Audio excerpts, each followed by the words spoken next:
প্রতিটা বছরের শুরুর দিনগুলো আমরা ঠাকুরের কাছে প্রার্থনা জানাই যাতে আমাদের পরিবারের মানুষগুলো ভালো থাকে, সুস্থ থাকে, আর যে সমস্ত অপূর্ণ ইচ্ছাগুলো রয়ে গেছে তার একটা একটা করে পূরণ করতে পারে।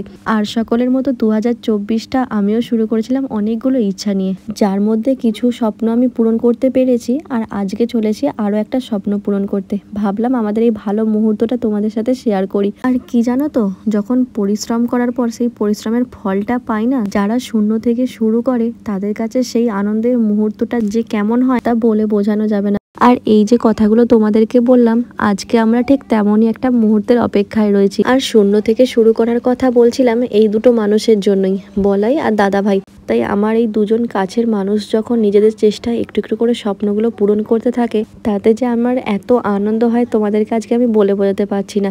তো আজকে আমরা এসেছি দাদা ভাইয়ের জন্য নতুন বাইক কিনতে।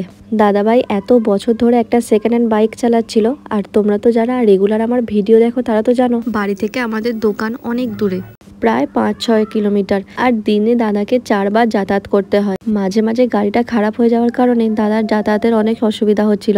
বাড়ি থেকে বারবার বলার পরেও এতদিন রাজি হয়নি, ওই পুরনো বাইকটাকেই সারিয়ে সারিয়ে যাচ্ছিল। কিন্তু এবারে এমন সমস্যা হয়েছে যে আর কিছুতেই কোনো উপায় নেই, নতুন গাড়ি কিনতেই হবে।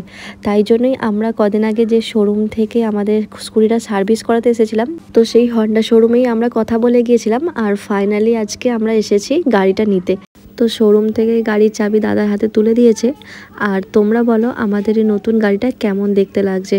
যাই হোক, আমাদের বাড়িতে আরও একটা নতুন সদস্য যোগ হলো। তাহলে যেহেতু নতুন গাড়ি, তাই একেবারে পুজো দিয়ে তারপর বাড়ি নিয়ে যাব। আর যার জন্য গাড়িটা নেওয়া হলো সে এখনো পর্যন্ত চালালো না, আমাদের দুজনকেই বললো পুজো দিয়ে আসতে। তাই আমি আর বলাই গিয়েছিলাম বাবার মন্দিরে পুজো দিতে। যখন আমাদের স্কুটিটা কেনা হয় তখন পুজো করানোর সময় আমি যাইনি, তবে আজকে সুযোগটা আর কিছুতেই হাতছাড়া করলাম না। মোমবাতি, ধূপ, ফুল, মিষ্টি সবকিছু নিয়ে চলে গেছিলাম কালীবাড়ির মাঠে। আগে থেকেই পুরোহিতকে বলা ছিল, তাই আর বেশিক্ষণ দাঁড়াতে হয়নি। তো আমরা পুজো করিয়ে নিয়ে আমাদের নতুন মেম্বারকে নিয়ে বাড়ি যাই। আর তোমরা বলো আজকের এই মিনি ব্লগটা কেমন লাগলো। ভালো লাগলে অবশ্যই লাইক করো আর অনেক অনেক কমেন্ট করো। তো তোমরা সকলেই ভালো থেকো, সুস্থ থেকো। আরও ভিডিও দেখার জন্য প্লিজ আমার চ্যানেলটাকে সাবস্ক্রাইব করো। দেখা হচ্ছে আবার একটা অন্য ব্লগে। টাটা।